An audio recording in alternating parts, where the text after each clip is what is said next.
자, 정민아 추우면 문 닫고 더우면 열고 해주면 돼요. 자, 지금부터요. 선생님하고 뭐에 대한 얘기를 할 거냐면 힘에 대한 얘기를 할게요. 칠판 여기 안 보이는 사람 있나요? 다 보이나요? 못 보이나요? 자, 선생님이랑 지금 힘에 대한 얘기를 합시다. 힘이 뭐예요? 라고 하는 여기부터 할 거고요. 혹시 종이 같은 거 필요하면 드릴 수 있어요. 다 있어요?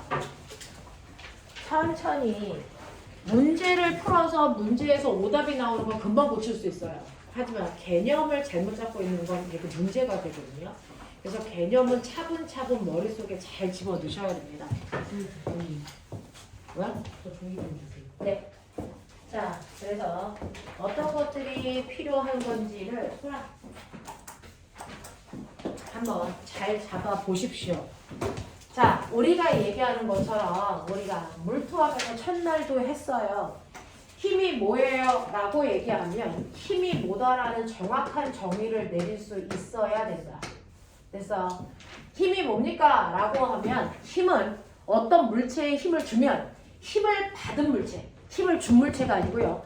힘을 받은 물체. 그래서 자, 물체 모양 또는 뭐를 운동 상태라고 하는 뭐를 빠르기와 방향을. 그래서 변화시키는 능력이라고 했어요.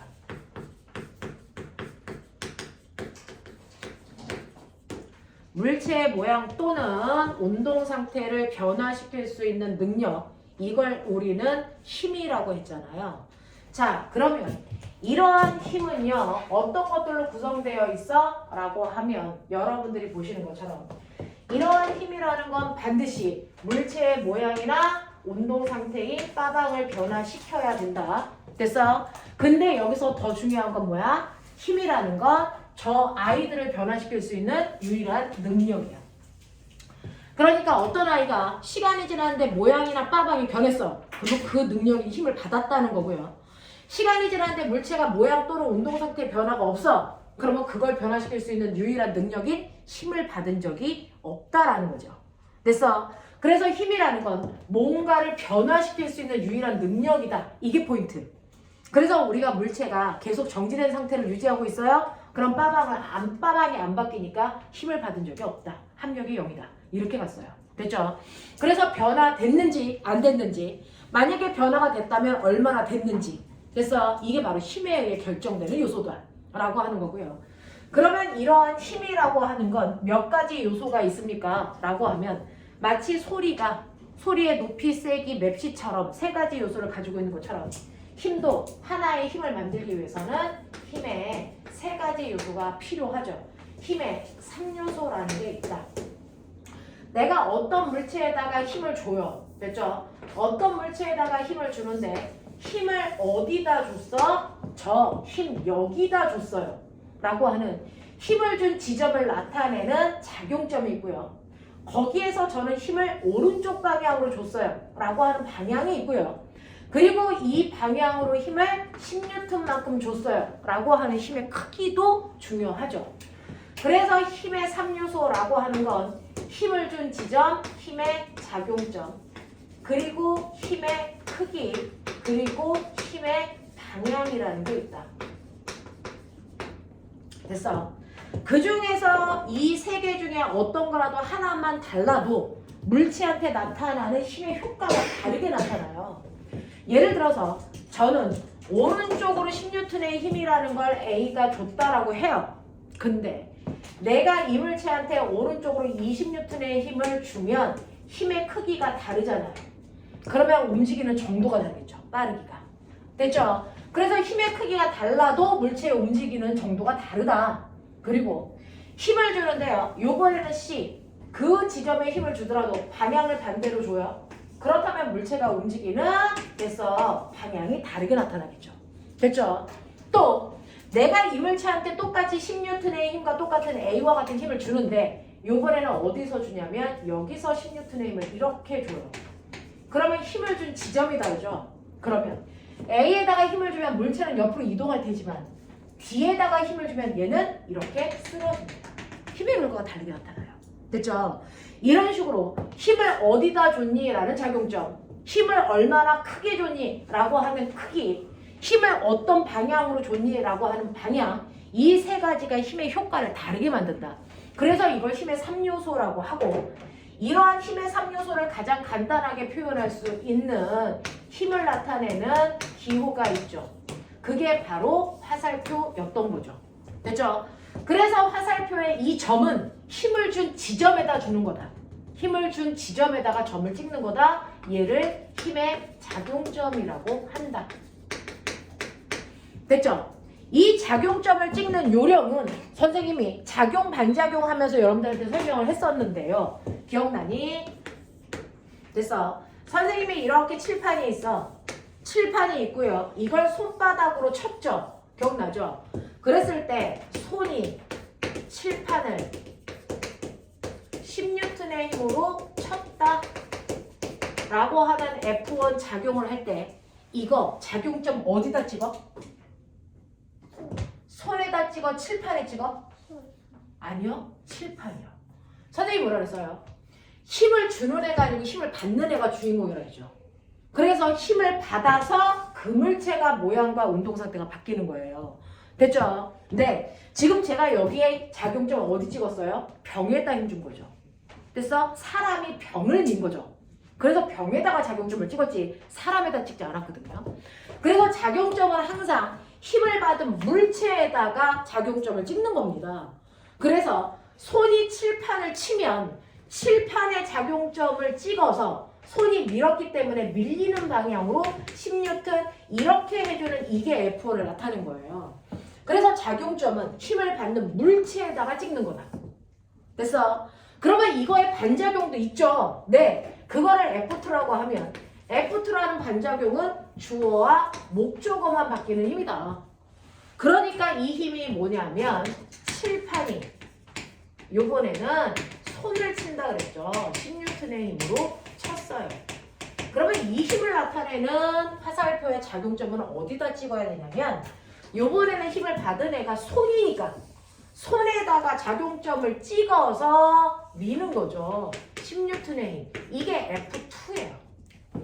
되겠어? 그러면 내가 칠판을 쳤을 때 손바닥이 아프죠? 손바닥이 아픈 힘은 둘 중에 누구예요? F1이야 F2야? F2죠. 칠판이 손을 쳐서 손이 아픈 거예요. 알겠어? F2 때문에 손바닥이 아픈 거죠. 손이 칠판을 치면 칠판이 아파요. 그래서 힘받은 게 칠판이니까. 무슨 말인지 알겠냐? 이런 거거든요.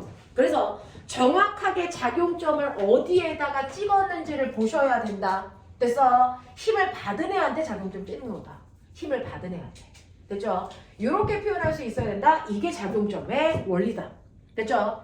그리고 힘을 준 방향, 힘의 크기는 화살표의 길이로 나타내요. 이게 힘의 크기고 화살표의 방향이 힘의 방향이에요. 그래서 힘이라는 건 방향을 가지고 있는 뭐다? 벡터다. 됐니? 이거였어요.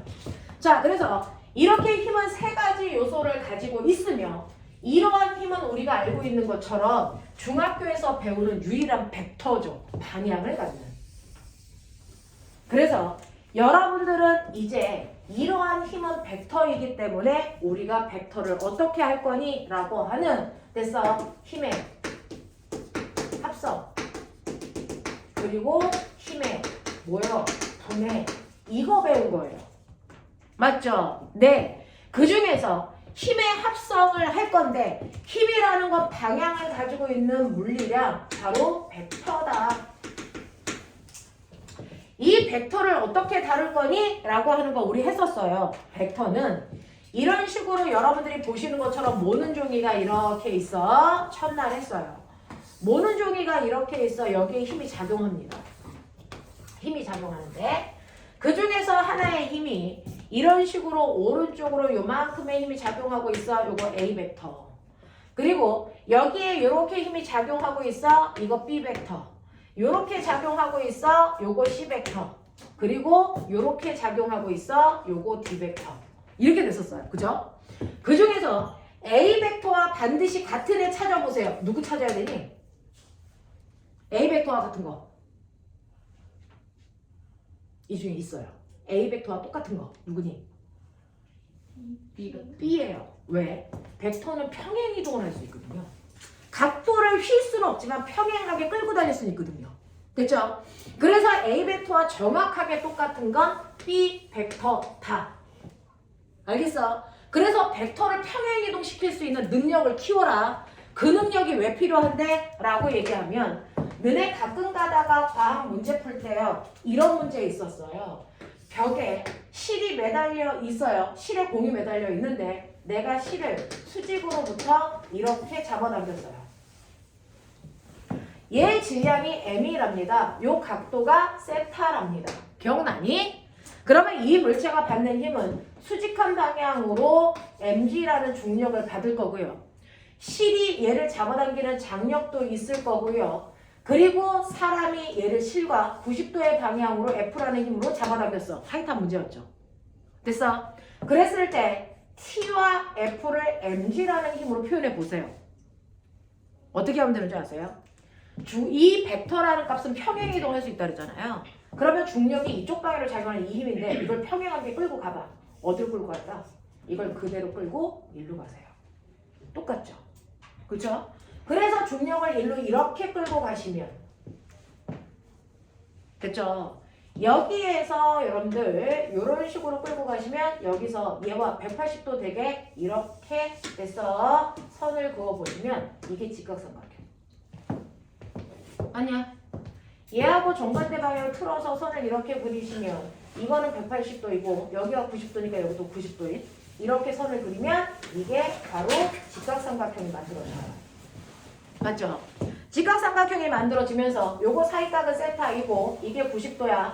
그리고 요거는 중력 그대로 끌고 온 거니까 이게 mg라는 거죠. 아니야. 그러면 이때요. 요 길이에 해당되는 장력 요게 바로 뭘 얘기하는 거니? 라고 하면 직각삼각형에서 빗변의 길이가 mg 그리고 사이각이 세타. 그러면 옆변은 기억나요? 직각삼각형에서 요 각이 세타 요게 mg 그러면 옆변에 해당되는 요 길이는 뭘로 구하면 되겠니? mg 코사인 세타. 납득되나? 네. 그 mg 코사인 세타가 바로 세타의 옆변 요 크기죠. 요게 바로 mg 코사인 세타죠. 됐죠? 그러니까 실이 잡아당기는 장력의 크기가 바로 mg 코사인 세타다. 이게 되는 거야. 됐어? 그 다음에 요 밑변의 길이에 해당되는 게 바로 세타가 마주보고 있는 이 길이죠. 여기. 됐죠? 네. 세타가 마주보고 있는 이 길이가 바로 여기에 연장선 요겁니다. 됐죠? 그러면 요 길이는요. 지금 이 물체, 이 공이 지금 여기서 정지 상태거든요.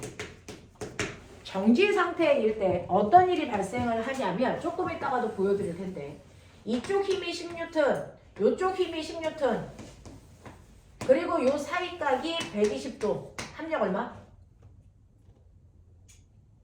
양쪽의 힘의 크기가 같고 사이각이 120도일 때 합력 얼마? 합력은 됐어. 이거 평행사변형 이렇게 그리는 거 알죠? 됐어. 그러면 여기도 10, 여기도 10, 여기도 10, 여기도 10이면서 사이각이 120도면 얘는 평행사변형이면서 뭘까? 마름모죠.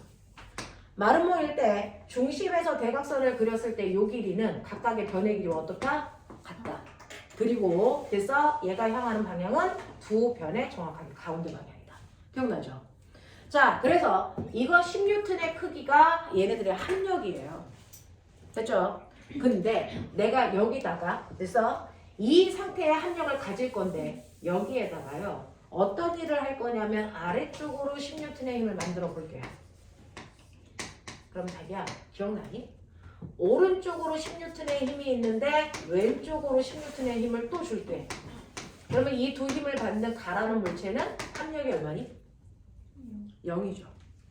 두 힘을 이용해서 합력을 만들려면 두 힘은 반드시 방향은 반대이고 힘의 크기는 같아야 된다. 맞아요?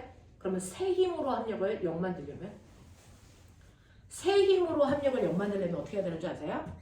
하나의 두 힘의 합력이 F1과 F2라는 두 힘의 합력이 나머지 하나의 힘과 크기는 어떻고? 같고 방향이 모이면 된다? 반대이면 된다. 맞아요? 이렇게 되는 거죠. 그러니까 F1과 F2의 합력을 구한 F라고 하는 이 힘이 이쪽 방향으로 10N이라면 얘는 반드시 아래쪽 방향으로 10N이면 되죠. 그러면 세 힘이 이루는 합력이 0인 거죠. 맞죠? 이렇게 돼요. 그래서 세 힘의 합력이 0이라는 건 두 힘을 구해서 두 힘의 합력이 나머지 하나의 힘과 크기는 같고 방향이 반대면 돼요. 그러니 실제로 이 상태에서는 여러분들이 보시는 것처럼 처음에 물체가 이렇게 기운동해서 여기서 정지되어 있으니 이 가라는 물체가 받는 합력은 0입니다. 근데 이 물체에 작용하는 힘이 몇 개냐면 3개예요. 지구가 아래쪽으로 잡아당기는 중력이 있었고요. 실이 잡아당기는 장력이 있었고요. 그리고 사람이 90도 방향으로 작용하는 F라는 힘이 있었어요.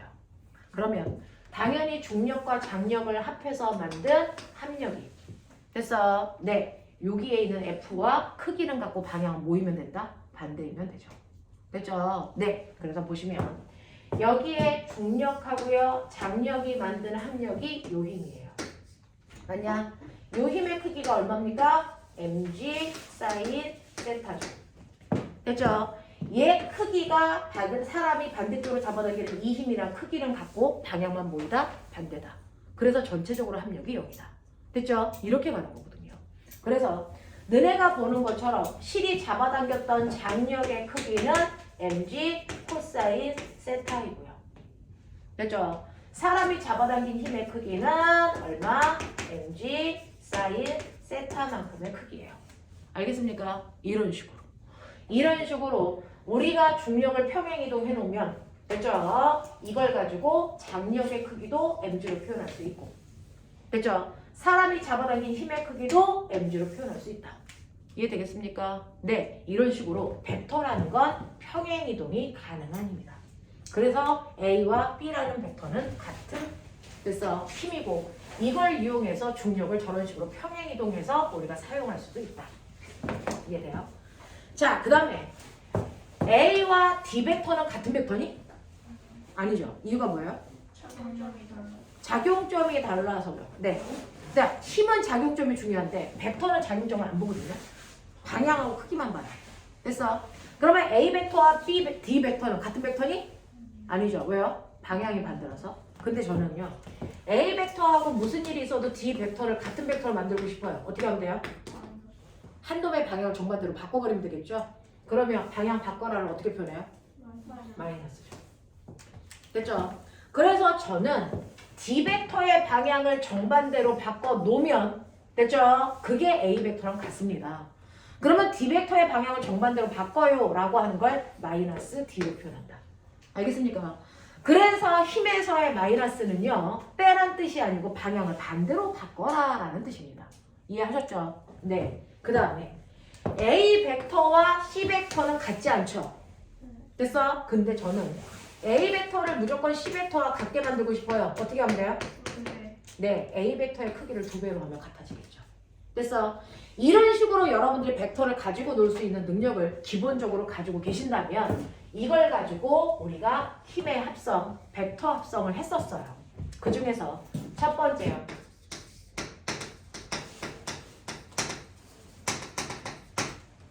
어떤 물체에 두 힘이 작용하는데 F1 3N, F2 4N. 근데 두 힘이 어느 방향으로 작용하고 있죠? 그렇죠. 같은 방향이 몇 도였죠? 같은 방향이라는 건 두 힘이 이루는 각도가 몇 도죠? 0도죠. 됐어. 두 힘이 같은 방향으로 작용하고 있을 때 이 물체는 얼마의 힘 하나를 받는 것과 같은 효과? 7N의 힘을 어느 방향으로? 오른쪽으로 받는 것과 같은 효과다라고 했던 거 기억나죠? 이런 식으로 어떤 물체가 힘을 여러 개를 받고 있을 때 그 여러 개의 힘을 나타내는 하나의 힘으로 만드는 과정을 힘을 뭐 한다 그래? 합성한다 그러고요. 그 합성한 결과 만들어지는 하나의 힘을 F1과 F2의 합력 또는 알짜 힘이라고 한다. 기억나죠? 그래서 그 중에서 같은 방향의 두 힘은 정말로 각각의 F1과 F2의 크기를 정말 산술적으로 더하세요. 3 더하기 4. 그래서 합력을 구하시면 되고, 그리고 얘네들의 방향은 원래 얘의 방향과 같은 방향으로 작용한다. 이게 같은 방향에서의 힘의 합력을 구하는 방법이었죠. 자, 그런가 하면 같은 방향과 정반대, 반대 방향으로 작용하는 두 힘의 합력 어떻게 구했었는지 기억해봐. 반대 방향으로 작용하는 두 힘도 있어요. 한 놈은 오른쪽으로 4N, 한 놈은 왼쪽으로 3N. F1, F2. 얘 합력 얼마예요? 1. 어느 쪽으로요? 그렇죠. 이런 식으로 반대 방향으로 작용하는 두 힘일 때는요, 반드시 큰 힘에서 작은 힘을 빼셔야 됩니다. 그래서 1N이라는 힘이 나올 거고요.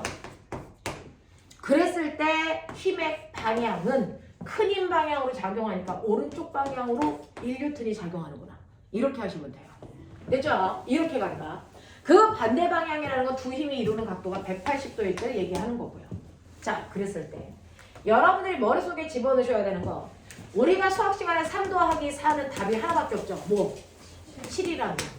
이게 3벡터고 4벡터라면 답은 하나가 아니죠. 이건 얼마예요? 3벡터와 4벡터를 더하세요. 이거 답은 뭐니? 3 더하기 4는 7이지만 3벡터와 4벡터를 더하세요. 그럼 답은 1부터 얼마까지를 얘기한다? 7까지를 얘기한다. 이 사이에 어떤 숫자가 나와도 답이 될 수 있다. 기억나요? 그 중에서 가장 큰 힘 7은 이 둘을 합한값이죠. 어떨 때?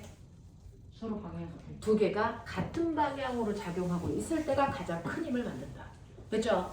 그래서 벡터들은요, 두 벡터가 이루는 사이각이 몇 도? 0도일 때가 최대값이고, 그 최대값은 두 벡터를 더해서 만들어진 거다. 맞죠? 그렇다면 여기에 1N은 어떻게 만들어진 거예요? 보이시죠? 얘잖아요. 됐어? 그러니까 두 벡터가 몇 도일 때? 180도라는 반대 방향일 때 두 벡터가 만들 수 있는 가장 최소값이 만들어진다. 알겠습니까?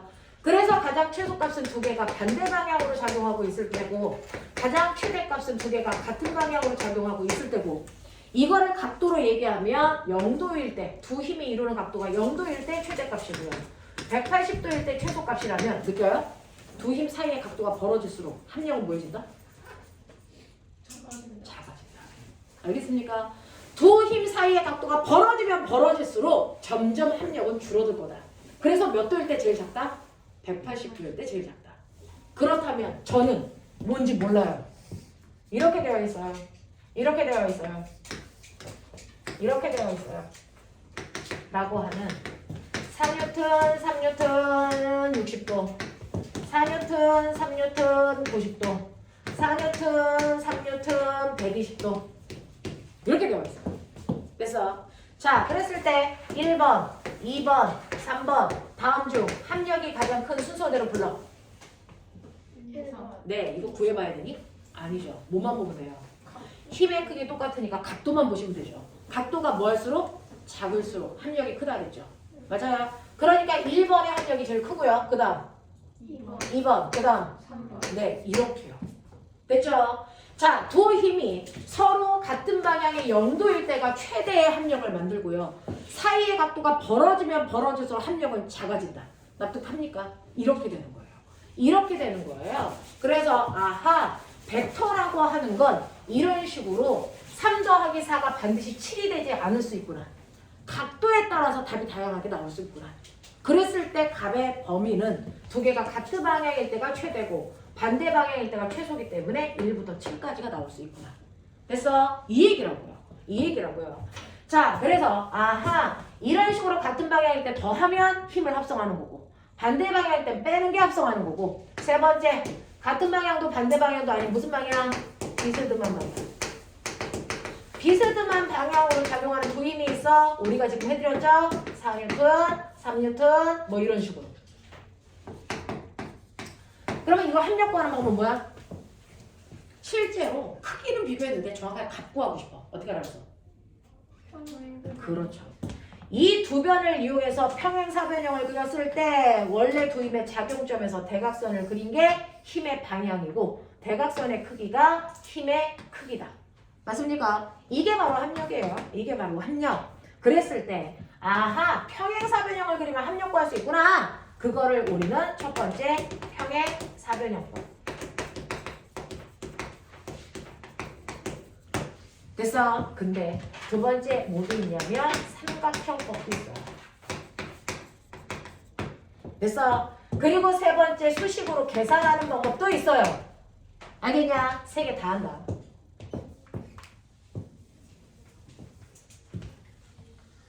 평행사변형 법이라고 하는 건 말 그대로 두 힘이 있는데 두 힘의 작용점을 맞춰 F1이라는 힘이 4N이고 F2라는 힘도 작용점 여기다 맞춰요. 자, 그래서 3N입니다. 그러면 이 두 개를 이용해서 내가 평행사변형을 그렸을 때 대각선, 원래 작용점에서 대각선을 그렸을 때 이 방향이 합력 방향이고 이 길이가 합력의 크기죠. 그래서 이런 식으로 해서 평행사변형을 그려서 합력을 알아내는 방법도 있고요. 또는 평행사변형 그리기 싫으면 삼각형 그려도 돼요. 평행사변형을 그릴 때 조건 두 힘의 작용점 똥꼬 맞춰라 이거예요. 됐죠? 네. 삼각형 그릴 때는 이렇게 하세요. 4N이 이렇게 작용했어요. 오케이. 근데 3N을 작용점을 맞춰놓고 그리는 게 아니고요. 얘 대가리에다가 3N의 작용점을 찍어서 이렇게 그리시는 거예요. 이게 3N이에요. 그래 놓고 됐죠? 네. F1과 F2를 이런 식으로 꼬리와 머리와 꼬리를 맞춰주는 거예요.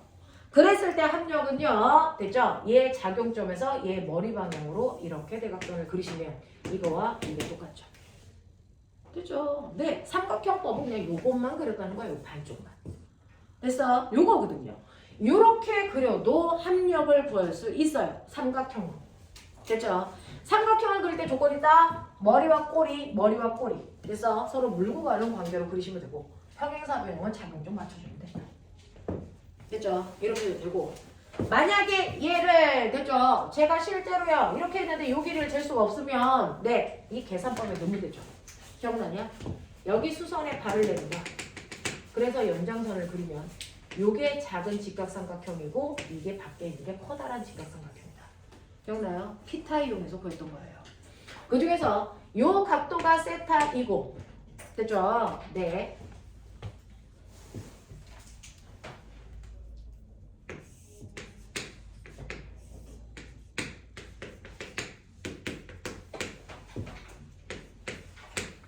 원래는 평행사변형을 그려야 되니까 이렇게 그리거든요.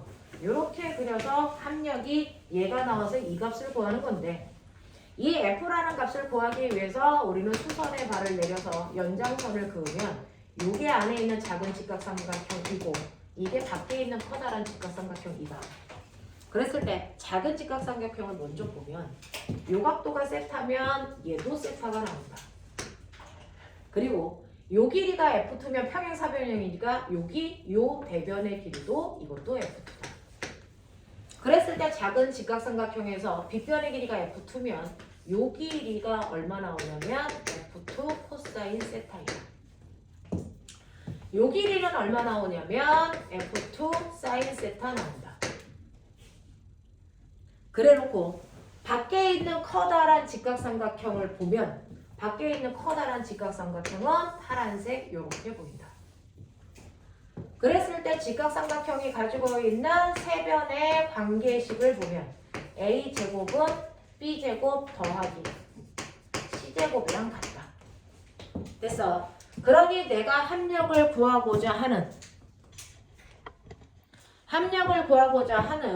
A라고 하는 애는 내가 구하는 합력 F니까 F제곱은 됐어. 네. 요거 B에 해당되는 건 요거 전체 길이니까 F1 더하기 F2 코사인 세타인데 이거의 제곱. 됐죠? 그리고 요거는 바로 요 길이니까 더하기 F2 사인 세타의 전체 제곱 이렇게 됩니다. 됐죠? 그 중에서 힘을 구하고 싶으니까 제곱 없애려면 이거 전체에다 루트 씌우면 된다. 이렇게 했어요. 그래서 이걸 블라블라 정리를 해드렸었는데, 그죠? 정리를 하면 그 정리된 f 값은 루트 f1의 제곱 더하기 f2의 제곱 더하기 2f1, f2 코사인 세타라는 값으로 예쁘게 정리돼서 계산도 할 수 있다. 그죠? 그래서 어떤 걸 이용하든지 비스듬한 방향의 두 힘의 합력을 구할 수 있다. 셋 중에 하나를 구하면 된다. 자, 근데 비스듬한 방향으로 작용하는 두 힘인데요. 굳이 이렇게 어렵게 안 가도 되는 애가 있죠. 그걸 우리는 뭐라 그런다? 특수각이라고 한다. 비스듬한 방향인데요. 특별한 각, 그걸 우리가 특수각이라고 하는데 이 특수각일 때는 굳이 평행사변형, 삼각형, 계산 이거 다 안 해. 다 안 해. 그죠? 그러면 뭐 하는데요? 라고 하는 특수각의 조건은요. 서로 다른 두 힘이 있는데요. F1 10N 서로 다른 두 힘이 있는데요. F2 10N 이런 식으로 두 힘의 크기는 같습니다. 두 힘의 크기는 같고 두 힘 사이의 사이각이 몇 도냐면 각도가 반드시 120도라는 조건을 지킬 때. 그래서 두 힘의 크기 같고 사이각이 120도라는 조건을 가지고 있을 때. 그죠? 이걸 이용해서 평행사변형을 그리시면 얘가 평행사변형이 이렇게 그려진과 동시에 됐죠? 얘는 여기도 10, 여기도 10, 여기도 10, 여기도 10 평행사변형이면서 뭘까요? 나름모예요. 그래서 두 개의 작용점에서 대각선을 그리면 이게 합력인데 이 합력의 크기가 곧 한 변의 길이와 반드시 어떻다? 같다. 그러니까 얘는 합력도 10이다. 그리고 합력의 방향은 반드시 두 힘의 정가운데 방향이다. 알겠어요? 이거거든요. 이거거든요. 됐죠? 그래서 이쪽으로 10N의 힘이 작용하고 이쪽으로 10N의 힘이 작용하는데 사이각이 120도이면 합력은 그릴 필요도 없이 두 개의 정확하게 가운데 방향으로 10N의 힘이 작용한다. 이해됩니까? 이게 특수각이에요. 그렇죠? 그래서 여러분들은 얘가 제일 많아요. 이런 거 안 해요, 솔직히. 됐죠? 이렇게 된다고요. 이런 식으로 해서 우리는 하나의 여러 가지의 힘을 하나의 힘으로 만드는 알짜 힘을 구하는 방법들을 보여드린 거예요. 그죠? 그러면 합력을 만드는데 자기야 여기에요. F1이라는 벡터가 4N이고요. 그래서 네 여기에 이런 식으로 F2라는 벡터가 3N이란 말이죠. 그랬을 때 합력 구하세요. 이거 두 개가 90도예요. 왜 이렇게 한단 말이야. 됐어? 그러면 합력을 구하시면 평행사변형 구해서 대각선을 그리는데 이 값이 얼마 나오니? 5N 나오겠죠. 3대 4죠. 됐어? 네. 라고 하면 F1에다가 F2를 더하세요. 라고 하면 이제 여러분들 평행사변형 그리는 거 할 수 있어요. 됐죠? 그래서 합력의 방향도 잡고 크기도 구하는 거 이제 한단 말이죠. 근데 이거는 더하는 거니까 합벡터라고 해요. 자, 힘을 합성할 때 합벡터를 어떻게 다루는지 보여드렸죠? 그러면 차벡터는요? 요거요. 됐어? F1에서요. F2를 더하는 게 아니고 F2를 빼래요. 이게 차벡터죠. 됐어? 네. 그러면 우리 수학 시간에 배운 것처럼 A 빼기 B라는 걸 다시 쓰면 A 더하기 마이너스 B 이렇게도 무방하죠. 같은 말이죠. 됐죠? 수학 시간에 정수 계산할 때 배웠어요. 그러면 이거 뭐예요? F1에다가 더하기 돼서 F2의 방향을 정반대로 바꿔서 더해라. 이 뜻이죠. 그러니 이 차벡터는요. 됐죠? 어떻게 하시면 된다? 라고 하면 F1은 가만 놔두고 F2의 방향을 정반대로 바꾸래요. 정반대로 바꿔? 오케이. 그러면 이렇게 하면 되죠. F2가 이거니까 이거의 방향을 정반대로 바꾼 마이너스 F2는 얘죠. 됐죠? 이게 3N이란 말이에요. 그랬을 때 요 힘과 요 힘을 합력을 구하세요. 라고 하는 거예요. 그럼 어떻게 해요? 이번엔 평행사변형 아래쪽으로 이렇게 그리죠? 됐죠? 그랬을 때 원래 두 힘의 작용점에서 대각선을 이렇게 그리시면 되겠죠. 됐어. 이게 바로 F1-F2의 값이야.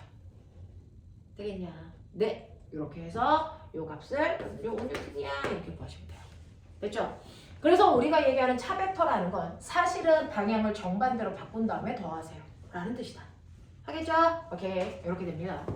그래서 여러 개의 힘을 하나의 힘으로 만들어내는 벡터 합성하는 거 보여드렸고요. 자, 합성했으니까 합성에 받는 말. 됐어? 벡터 분해. 힘의 분해.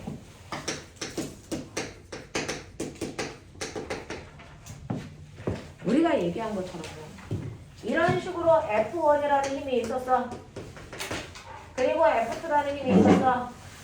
이 두 힘의 합력과세요. 그럼 평행사변형을 그려서 대각선을 나타내면 합력이 어땠어? 이건 힘의 합성. 그럼 거꾸로 F라는 힘을 주면 어떻게? 이 힘을 X축의 수선에 발을 내리면 요만큼, Y축의 수선에 발을 내리면 요만큼 이라고 하는, 됐어? F라는 힘을 Fx의 힘과 Fy라는 두 힘으로 나눌 수도 있다. 이걸 힘을 분해하는 거죠. 됐죠? 그래서 이렇게 원래 하나의 힘을, 됐죠? 두 개의 서로 다른 힘으로 나눌 수 있다. 우리 보편적으로 90도의 두 힘으로 나눈다. 맞죠? 그래서 X축 방향의 힘과 Y축 방향의 힘으로 나눌 수가 있는데 이때 X축과 힘이 이루는 각도가 세타이면, 됐죠? 요 힘의 크기는 F 코사인 세타로, 요 힘의 크기는 얘랑 똑같으니까 이거는 F 사인 세타 값으로 분해할 수 있다. 맞죠? 이런 식으로 하나의 힘을 X축과 Y축 서로 90도가 되는 두 힘으로 분해하는 것도 할 수 있어요. 하겠냐? 오케이. 이걸 이용해서 우리가 했던 게 뭐 있었어요? 힘 분해하는 거 너네 지금 풀었죠? 경사면. 경사면에서 어떤 물체가 이렇게 놓여 있으면 실제로 이 물체는, 됐죠? 지구에서 뭐 받는다? 중력 받는다. 중력이라는 건 땅바닥과 90도 되는 방향으로 이렇게 작용하는 게 중력이다. 맞죠? 근데 실제로 물체는 경사면에서 중력이라는 힘을 받아 중력 방향으로 움직여야 되는데 그쪽으로 안 움직인다. 물체는 경사면과 나란한 방향으로 됐어? 이동하니까 이 중력이라는 게 경사면과 나란한 방향의 힘으로 분해됩니다. 무슨 말인지 알아? 자, 그러면 이 힘이요, 이 경사력과 수직으로 발동하는 이 힘 두 개로 분해된 것 중 이 힘이 물체를 움직이는 질적 힘으로 쓴 거다. 이 얘기예요. 이랬을 때 요 각도가 세타이면 너네 기억나죠? 중력과 경사면의 수직으로 작용하는 이 힘 사이의 요 각도가 세타다. 그리고 이거 평행이동하면 여기에 와서 달라붙는 이렇게 되기 때문에 요 자체가 직각삼각형에서 요 힘과 요 힘으로 분해됩니다. 맞아요. 자, 그랬을 때 우리가 알고 있는 이 경사력이라고 하는 거, 요 힘이 mg니까 얘랑 똑같죠? 요게 뭐예요? mg 쌍 내려가 세타입니다. 기억나죠? 바닥을 콕 누르는 이 힘, 이게 뭡니까? mg 콕 눌러 세타만큼 작용하는 거였다. 아니야. 그 중에서요, 물체가 바닥을 콩 하고 누르면 그거의 수직, 그거의 반작용, 바닥이 물체를 들어 올리는, 바닥과 물체 사이에 90도로 작용하는 수직 항력이 이 힘과 이 힘을 상쇄시켜 없애버린다. 그래서 실제로 중력 중에서 중력이라는 힘이 경사력과 바닥을 콕 누르는 힘으로 나누지만 이 콕 누르는 힘은 수직 항력과 상쇄돼서 없어지기 때문에 물체의 운동에 관여하지 못한다. 실제로 물체의 운동에 관여하는 힘은 너네가 보시는 것처럼 경사면과 나란한 방향으로 작용하는 이 힘만이 물체를 실제로 이동시킨다. 됐죠? 그래서 경사면에서 물체를 실제로 이동시키는 힘 mg 쌍 내려가 세타가 경사면에 작용하는 실제 물체의 힘. 그 물체가 받는 그 힘을 물체가 가지고 있는 질량으로 나누면 경사면에서의 가속도가 된다. 맞죠? 그래서 경사면에 있는 물체가 갖는 가속도의 크기가 항상 g 사인 세타만큼 생긴다. 되겠죠? 그래서 경사면에 있는 물체는, 됐죠? 경사면에 가만히 놓았다가 손을 치우면 그 순간부터 시간에 따라 속도가 일정하게 증가하는 등가속도 운동한다. 가속도의 크기는 g 사인 세타. 맞습니까? 이 얘기예요. 그러면 생각해봐. 여기에 1kg짜리 물체 있어. 정신 차려. 여기에 10kg짜리 물체 있어. 누가 더 가속도가 커? 누가 더 가속도가 커?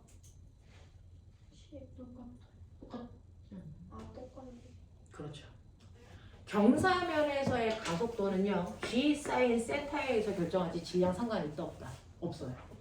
그래서 경사면에서의 가속도는 언제나 G 사인 세타만큼 가져요.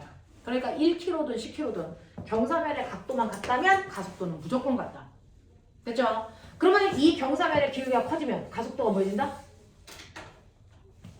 각도가 커지면 가속도가 뭐해진다? 커진다. 사인 값이 커지니까. 그래서 각도가 커지다 이 각도가 몇 도가 되면 90도가 되면 가속도가 얼마가 된다? 그게 자유낙하다. 됐어? 경사면의 기울기가 커서 경사면의 각도가 90도가 되면 물체는 G 사인 세타 중 사인 세타가 90도니까 중력 가속도 그 자체로 떨어진다. 됐어? 그러니 1km짜리 깃털과 10km짜리 쇠고슬이 있어. 가속도 누가 크니? 똑같다고요. 질량 상관없다고요. 됐어? 그래서 가벼운 애와 무거운 애를 어떤 형태의 경사면에 놓더라도 가속도는 똑같다? 동시에 내려온다. 알겠습니까? 네. 그게 자유낙하일 때도 빗면일 때도 성립한다. 알겠습니까? 이 얘기 하는 거잖아요.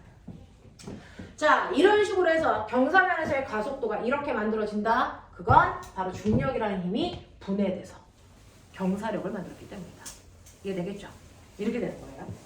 자, 그러면 이렇게 힘을 합성하고 분해하는 것까지 제가 됐다고요? 그렇다면 이제 힘을 분해하고 합성하는 것까지 다 됐으니 저는 힘을 다룰 준비가 되어 있죠? 자, 그 중에서 5번째 힘의 종류야.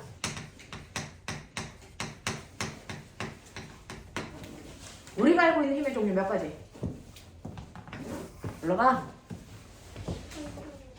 탄성력, 중력, 마찰력, 수직항력은 아니에요. 그건 중력 때문에 생기는 거라서. 부력, 전기력, 자기력. 맞아요? 이렇게 6가지. 됐어. 자, 힘은 6가지가 있습니다. 그 6가지의 힘 중 우리가 중학교 때 배웠던 게 정말 사실이거든요. 접촉해 있을 때 작용하는 힘과 떨어져 있어도 작용하는 힘이 있어요. 접촉해야만 작용하는 힘 중에 가장 대표적인 게 바로 마찰력, 탄성력, 부력. 이건 접촉해 있어야만 작용합니다. 근데 떨어져 있어도 작용하는 힘이 바로 중력, 전기력, 자기력이에요. 그중 떨어져 있을 때 작용하는 힘 중 중력이라는 힘은 항상 아무리 떨어져 있어도 그 물질을 당기는 힘만 있죠. 밀 수는 없어요. 그래서 중력은 항상 언제나 인력만 작용하는 힘이라서 이거의 원래 이름이 뭡니까? 만유인력인 거죠. 모든 만물 사이에는 서로 당기는 힘이 있어요. 이게 중력인 거죠. 됐어? 그래서 중력의 원래 이름은 만유인력입니다. 자, 그런가 하면 전기력은 뭐예요? 라고 하면 전기력은 됐죠? 전기력과 자기력은 서로 미는 힘, 인력도 있지만 서로 당기는 힘, 인력도 있지만 서로 밀어내는 모두 작용한다. 청력도 작용합니다.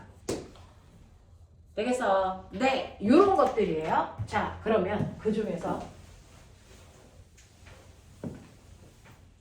마찰력만 하고 잠깐만 끊어봐 드릴게요. 힘내. 자, 첫 번째 여러분들이 알아두셔야 되는 마찰력이라는 게 이게 교과서에서 빠졌다고요. 원래는 물투에 마찰력을 먼저 배우고 마찰력과 관련된 모든 문제들이 쏟아져 나오는데 워낙에 교과 과정이 간단하게 바뀌면서 이걸 빼버렸어요. 이걸 빼버려서 아이들이 물리적 능력이 떨어졌죠. 이게 얼짱각도라는 게 있어. 진짜 있어. 약간 비스듬히 찍으면 되는데 시야를 좀 불가리죠. 자, 힘 중에서 마찰력이라고 하는 힘이 있는데 이게 사실은 지구에서 마찰이 안 작용하는 경우 있어? 그러면 실제 상황을 이해하려면 마찰력을 이해해야 되잖아. 근데 이게 좀 어려워. 그래서 교과서에서 빼버리는 거예요. 그래서 실제 상황에서 일어나는 걸 여러분들이 이해할 수 없어요. 그죠? 실제로 내가 여기에 탱탱볼을 가지고 있다가 논다? 그러면 얘가 밑으로 내려갔다가 어떻게 되니? 튕겨 올라서 어디까지 가니? 원래 높이까지 간다 안 간다? 안 가요. 근데 중학교 3학년 때는 물체가 떨어져 위치 에너지가 감소해서 운동 에너지가 됐다가 그대로 위치 에너지가 돼서 원래 높이까지 올라간다고 배우지. 얼마나 센 구라야. 그건 뭐가 없을 때. 그렇죠. 공기 마찰, 바닷가의 마찰 이거 다 없다고 생각했을 때 그런 거예요. 실제로는 마찰이 존재하면 얘가 떨어졌다가 튕겨 올라갔다가 떨어졌다 튕겨 올라갔다 그래서 멈추는 거죠. 됐어. 그럼 선생님 이만큼의 위치 에너지 줄었네요. 네, 마찰 때문에. 또 한 번 튕겼을 때 이만큼의 위치 에너지 줄었네요. 마찰 때문에. 됐어? 또 이만큼의 위치 에너지 줄었네요. 그게 마찰 에너지로 바뀐 거야. 알겠어? 이렇게 되는 거거든요. 그러니까 마찰이라는 게 존재하거든요. 자, 그러면 이 마찰이 뭔데요? 빨리 얘기해. 마찰. 마찰의 정의. 물체. 무체. 운동을 방해하는 성질. 그래서 물체의 운동을 방해하는 성질을 마찰이라고 하고 그 크기를 마찰력이라고 한다. 그럼 물체의 운동을 방해하려면 물체의 운동과 어느 방향? 반대 방향으로 작용하는 힘이겠죠. 됐습니까? 네. 라고 하는 거예요. 그래서 물체 운동을 방해하는 힘입니다. 이게 마찰력이에요. 자, 이 마찰력이라고 하는 거 뭐에 의해 결정된다? 중학교 때 배운 건 있어 그래도. 첫 번째, 하나는 유리판에서요 물체가 움직일 때까지 잡아당겨 볼 거예요. 됐죠? 그리고 하나는 거칠거칠한 됐어 아스팔트에서 똑같은 물체를 움직일 때까지 잡아당길 거예요. 필요한 힘의 크기가 같을까 다를까? 다르겠죠. 그게 마찰력이 다르기 때문이에요. 바닥과. 누가 더 힘이 많이 들어요? 네, 1번, 2번, 2번 물체와 표면 사이에 거칠기가 더 거칠기 때문이죠. 그러면 마찰력의 크기를 결정하는 요소 중에 첫 번째가 뭡니까? 물체와 바닥 사이에 뭐라고요? 거칠기. 이 물체와 바닥 사이의 거칠기를 우리는 다른 말로 뭐라 그러는 줄 아세요? 이거를 네, 마찰 개수라고 한다. 이 정도는 다 알고 과거를 가. 알겠어요? 네. 요즘은 옛날에는 과거를 가기 위해서 선행을 하던 안 하던 뭐 물투까지 하면 저 내용들이 다 있어 별 차이가 없었는데 요즘은 선행 내용이 저기 빠져가지고요 조금 많이 차이가 나요. 자 보시면 이렇게 물체와 바닥 사이의 거칠기를 우리 마찰 계수라고 하고요. 이 마찰 계수를 기호로 뮤라고 써요. 뮤. 그래서 이 마찰 계수가요. 0.1인 애가 있고요. 0.5인 애가 있어? 그럼 마찰 계수가 클수록 더 바닥이 거치네. 이 뜻. 그래서 바닥에 거친 정도를 나타내는 숫자를 마찰 계수라고 한다. 그 숫자가 크면 바닥은 더 거친 거다. 됐죠? 자, 그런가 하면 같은 됐죠? 마찰 계수를 가지고 있는 면에 하나는 물체를 이렇게 놓고 움직일 때까지 당겨 보시면 되고요. 하나는 같은 거칠기를 가지고 있는 곳에 물체 두 개를 이렇게 겹쳐 놓고요. 움직일 때까지 당겨 볼게요. 누가 더 힘이 많이 드니? 네. 그러면 이거는 뭐에 따라서 마찰력이 크게 달라진다는 거예요. 무게. 네, 무게라고 표현하는데요. 실제로 뭔지 아세요? 무게가 아니고 그 물체가 됐어? 바닥을 90도로 쿵 누르는 힘. 그렇죠? 바닥을 90도로 쿵 누르는 힘. 이거 뭐라 했어요? 수직항력. 그죠? 그래서 실제로 마찰력의 크기를 결정하는 건 바닥이 아니 물체가 바닥면을 누르는 힘이거든요. 그 누르는 힘을 우리는 뭐라고 그러냐면 이거를 수직항력이라고 하고 이걸 대문자 N이라고 쓰는 거예요. 근데 이거를 우리가 중학교 때 뭐라고 배웠냐면 이거를 무게야라고 배웠어요. 이게 약간 무식한 표현이에요. 왜냐면 실제로 이 아이가 됐죠? 10kg라면 당연히 바닥을 누르는 힘은 얼마겠어? 100N이지. 그러니까 선생님 무게만큼 누르는 거 맞잖아요. 맞아. 됐어? 맞아. 근데 조건이죠. 저 물체가 어디에 있을 때? 수평면에 있을 때. 물체가 수평면에 놓여 있으면 자기의 무게만큼 눌러. 됐죠? 자기의 무게만큼 눌러요. 근데 이 새끼를 기울여서 이렇게 만들어. 이 각도가 셋하고 여기다가 10kg라는 물체를 놓은 거죠. 이 질량이에요. 그러면 얘가 바닥을 수직으로 누르는 힘이 mg니? 얘 바닥은 어디 있어? 얘 바닥은 이게 물체와 바닥면이죠. 그러면 이걸 90도로 누르는 힘은 중력이 아니잖아요. 됐어? 이게 뭐죠? 우리가 늘 그리고 있었던 이게 바로 얘죠. 맞나? 이게 경사면에서 물체가 경사면을 수직으로 누르는 힘은 이거라고요. 물체를 움직이게 했던 힘은 이거고요. 기억나요? 그랬을 때 이 각도가 세타면 이 각도도 세타이죠? 얘 크기 얼마죠? 이 크기 얼마죠? mg 콩 눌러 세타. 기억나냐? 콩 눌러 세타. 이거였잖아. 됐죠? 그래서 경사면에서는요. 바닥면을 수직으로 누르는 힘이 경사면에서는 무게가 아니라고요. mg가 아니고요. mg 콩 눌러 세타였다고요. 됐어. 이렇게 되거든요. 그래서 그 물체가 놓여있는 바닥에 90도 방향으로 누르는 힘이 마찰을 만들어요. 그랬을 때 수평면에서는 자기의 무게만큼이 마찰력을 만들 거고 경사면에서는 무게가 아닌 mg 콩 눌러 세타만큼 됐어. 마찰력을 만들 거란 말이야. 자, 그렇다면 결국은 마찰력은 이 두 개가 결정해요?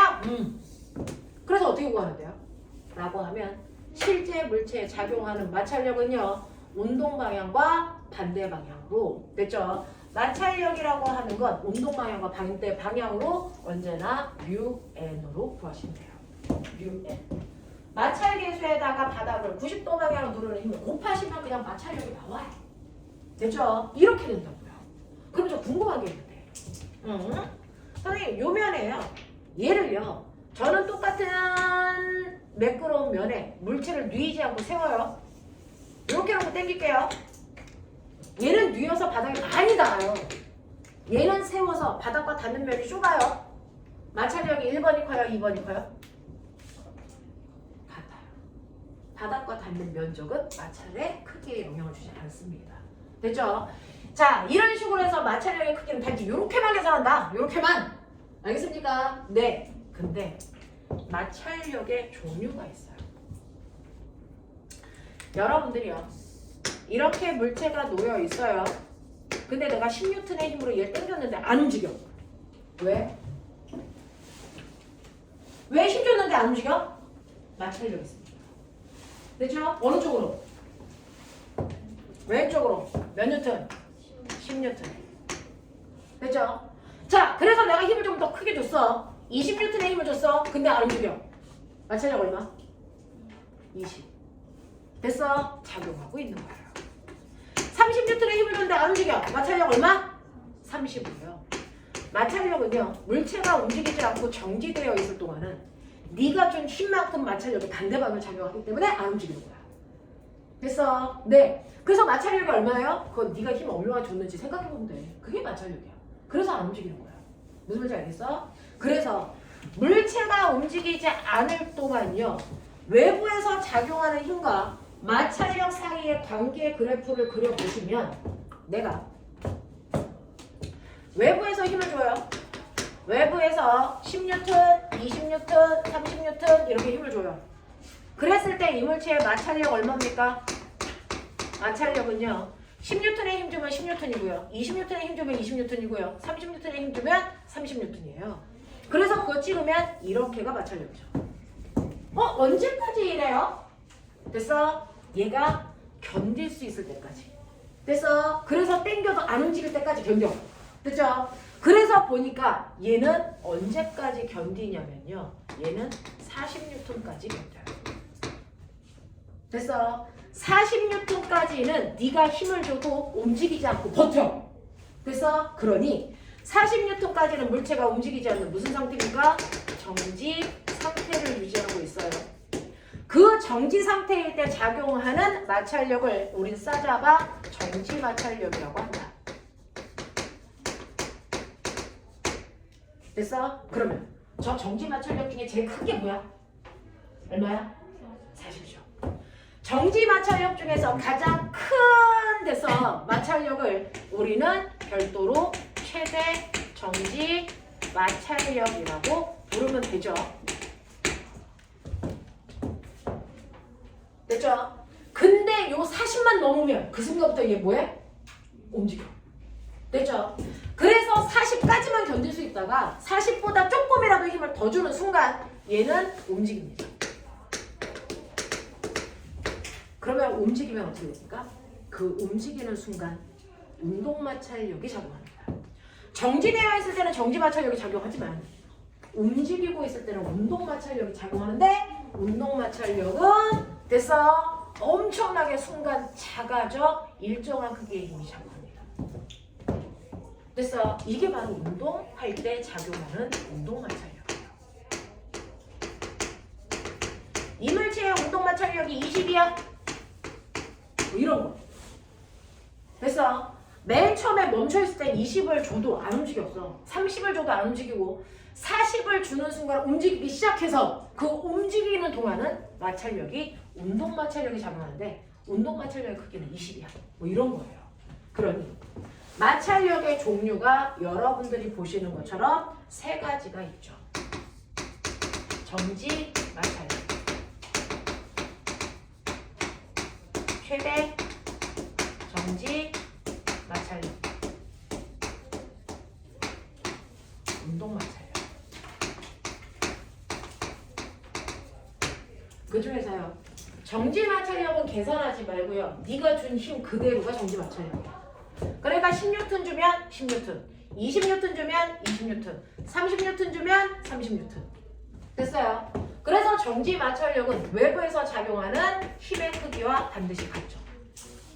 그래서 네, 근데 최대 정지 마찰력, 운동 마찰력 얘는 계산할 수 있어요. 자, 모든 마찰력을 계산하는 방법은 딱 하나예요. 유엔이에요. 유엔이에요. 그러면 두 개의 값이 같아야 되는 거 아니야? 아니야. 왜? 라고 하는 이 뮤라는 마찰 계수가 두 종류예요. 물체가 정지되어 있는 순간에 작용하는 정지 마찰 계수라는 게 있어요.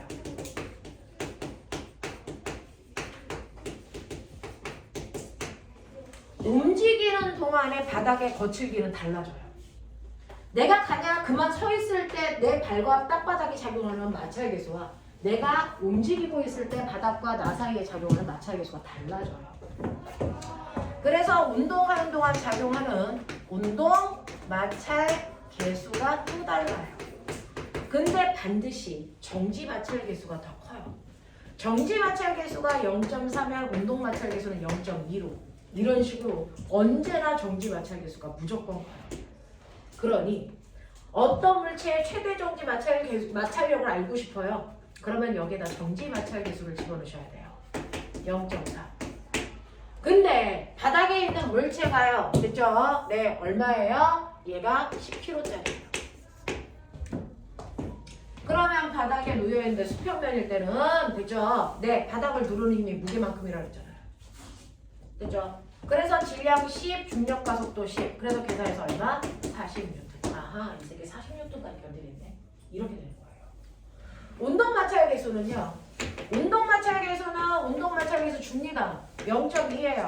거기에다가 바닥을 수직으로 누르는 힘은 멈춰있던 정지되어 있던 수평면이면 자기의 무게만큼이라고. 됐죠? 그래서 무게 집어넣으니까 10 곱하기 10. 그럼 얘 계산하면 얼마? 20N. 이렇게 나온다. 됐죠? 네. 이걸 한번 느껴보세요.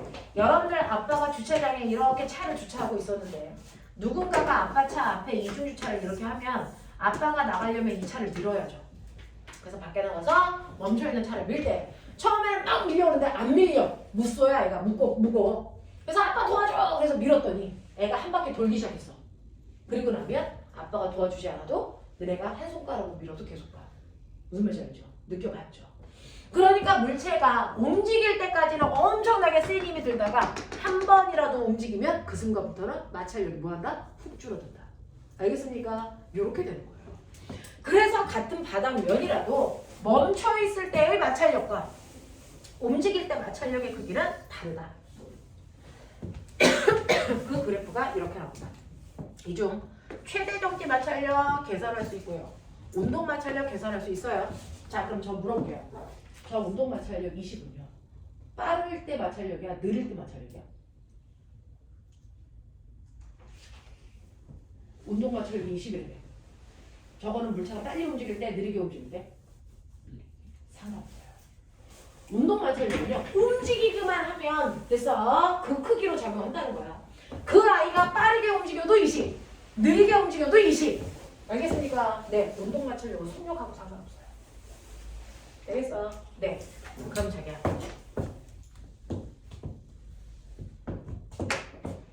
여기에요. 되죠? 네. 이 아이의 정지 마찰 계수가 0.4, 운동 마찰 계수가 0.1. 좋다. 됐어. 그리고 여기에 얼마? 1kg짜리 물체가 있어요. 내가 얘를 밀게요. 1kg 아니고 뭐 4kg짜리 물체가 있어요. 밀게요. 얼마의 힘으로 밀 거냐면 20N의 힘으로 밀게요.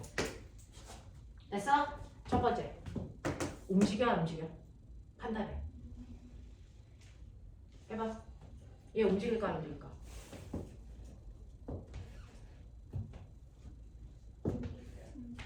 네. 실제로 얘가 움직이는지 안 움직이는지는 뭐요? 최대 정지 마찰력보다 더 큰 힘을 주면 움직이는 거잖아요. 그러면 최대 정지 마찰력이 얼마인지 계산하면 되겠죠. 됐죠? 최대 정지 마찰력 계산하면 된다. 마찰 계수가 얼마냐면 저기서 준 게 정지 마찰 계수가 0.4예요. 그리고 바닥에 수직으로 누르는 힘이 질량 곱하기 중력 가속도. 됐어. 그래서 계산하면 얼마? 16N. 됐죠? 그러니까 얘는 힘을 16보다 큰 힘을 받으면 움직이는 거야. 근데 얼마 줬어? 20. 움직이겠죠. 됐죠? 오케이. 가속도가 얼마야? 왜? 움직인다며. 힘을 받고 움직였으니까 가속도가 생겼겠지. 얼마일까?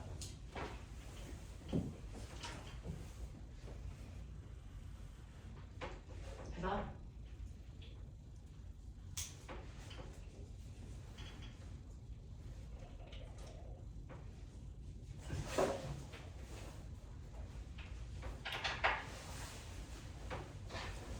오늘은 5시에 끝난다고 말씀드렸는데 알고 계세요? 엄마한테 카톡으로 다 보내드렸는데 5시에 끝난다고. 혹시 확인 안 됐으면 엄마한테 문자 보내세요. 라이딩 할 때 이따가 5시에 오세요 그러면 돼요. 어? 아니 어차피 동생으로 해가지고 5시 끝나서 말 안 해도 5시에 와 계셔? 네. 3주 동안이야. 네. 됐어? 네, 5시에 끝난다고 말씀드렸어요. 오빠야, 가속도. 네? 4요. 오빠 가속도 4래. 언니들 가속도 1. 저 엄마한테 얘기해도 돼요? 네. 아, 또 우리 오빠 또 엄마 차 타고 간다. 다 늙어가지고. 네. 엄마한테 문자 드리세요. 당연히 엄마한테도 문자 드렸을 텐데. 자. 그러면 가속도가 4인지 1인지 됐어. 구한 사람들. 재영아 얼마? 저 1. 됐어. 소라 4. 4. 병호. 모르겠어요. 어? 그럼요. 자. 1아니면 4가 나올 텐데요. 여기에서 됐죠? 여러분들이 1이라고 한 사람들은 왜 1인지 저 알아요. 근데 그게 답이 아니에요. 왜냐면 여러분들은 최대 정지 마찰력이 16이니까 20 빼서 16을 빼서 알짜임 4 맞죠? 네, 그 알짜임 4에다가 질량이 4니까 나눠서 1 이렇게 된 거죠. 근데 선생님 뭐라 했어요? 최대 정지 마찰력 이것만 넘으면 움직여 이렇게 했죠. 근데 움직이는 그 순간부터 무슨 마찰력 작용하죠? 운동 마찰력입니다. 그래서 최대 정지 마찰력은 움직여 안 움직여만 판단하고 더 이상 쓰지 않습니다. 최대 정지 마찰력으로 계산하는 문제는 없어요. 그래서 네, 움직이게 되면 그때부터 마찰력은 뭐가 작용한다? 운동 마찰력만 작용한다. 그러면 운동 마찰력은 운동 마찰계수 0.1에다가 질량 곱하기 중력 가속도 이렇게 하니까 얼마 작용합니까? 4N밖에 작용 안 해요. 운동 마찰력이 4N밖에 작용 안 해요. 그러니까 너네가 얘를 20N의 힘으로 잡아당기면 운동 방향과 반대 방향으로 작용하는 마찰력은 4N이 작용한다고. 뚝 떨어져요. 알겠습니까? 4N밖에 작용하지 않으니 이때 물체가 받는 알자 힘은 되죠. 내가 주님에서 반대 방향 작용한 마찰력 빼시면 되겠죠? 16N이에요. 됐죠? 그래서 이 물체가 받는 실제 힘은 16N이고 그 물체가 4kg니까 계산하시면 얼마 나옵니까? 3m/s 제곱 나오죠. 이렇게 가시는 거예요. 되겠어요? 네. 그래서 물체가 움직이는 그 순간부터는 최대 정지 마찰력은 작용하지 않는다. 운동 마찰력은 작용한다. 그러니까 운동 마찰력을 빼서 가속도를 모는 게 맞다. 납득하냐? 납득하냐? 오케이. 근데 문제에 류에 다 나와 있는 거예요. 네, 당연히 다 나와 있어요. 맞아요. 그래서 이런 거는 외우는 게 아니에요. 자, 그러면 외우는 게 아니에요? 근데 계산을 할 수 있어야 돼요. 해! 여기 보시면요.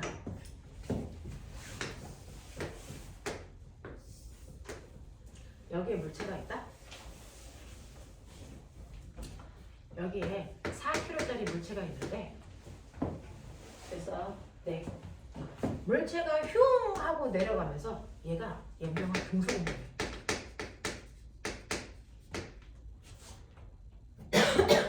운동 마찰 계수가 얼마일까? 1분 줍니다. 저 새끼 경사면에서 내려가요. 요거 각도 얼마냐면 30도입니다. 근데 이 새끼가 내려가는데 됐어? 등속도 운동을 해요. 마찰계수가 얼마일까?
병호야 얼마나?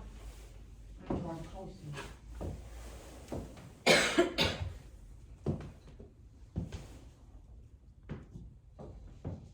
현호 어떻게 하는지 알겠어?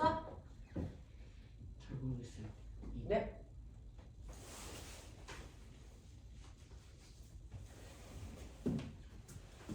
모르셔야 정상이에요. 자, 가볼게요. 정현아 얼마나? 잘 모르겠어요. 자, 그러면 이제 잘 알 때까지 해보죠. 자, 얘가 실제로 아래쪽으로 중력 작용하죠. 얼마? 40N. 맞아? 근데 이 중력이 경사력과 바닥을 누르는 수직 항력으로 바뀐다. 느껴? 네. 경사력이요. mg 싹 내려가 세타. 얼마 나와요? 20N. 맞죠? 바닥에 누르는 힘. mg 콩 눌러 세타. 얼마입니까? 20N. 맞죠? 네. 이렇게 작용해요. 자, 근데 이 물체와 바닥 사이에 마찰이 있기 때문에 얘가 밑으로 훅 하고 내려갈 때 온도가 방해하는 방향으로 마찰력이 작용한다. 됐어? 네. 그래서 등속 운동을 한다는 얘기는 합력이 얼마나? 0이다. 됐냐? 이걸 체크하셨어야죠. 그러면 아래쪽으로 작용하는 20N이 마찰력의 크기와 뭐하다? 같다. 맞냐? 방향만 된 거죠. 아, 그러면 이 새끼 마찰력이 반대 방향으로 20N이라는 걸 내가 가르쳐 줬잖아. 근데 마찰력 어떻게 구하니? 뮤, N. 안 가르쳐 준 거 있어? 없죠. 됐어? 그러면 마찰 계수는 뭐예요? n분의 20 하면 끝나는 거 아니에요? 됐어? 그럼 여기서 n이 뭘까요? 야 군대에서 사라졌어. 이 n이 뭘까요? 바닥을 90도로 누르는 힘. 수직 강력이죠. 됐죠? 네. 그러니 이 i가 됐어요? 얼마입니까? 20 콕 눌러 세타. 그래서 아까 경사면에서는 수직 강력이 mg 콕 눌러 세타라고 했잖아. 됐어? 그래서 mg 콕 눌러 세타 20 루트 3. 그래서 이렇게 얘기하면 얼마입니까? 루트 3분의 1 이게 마찰 계수라고.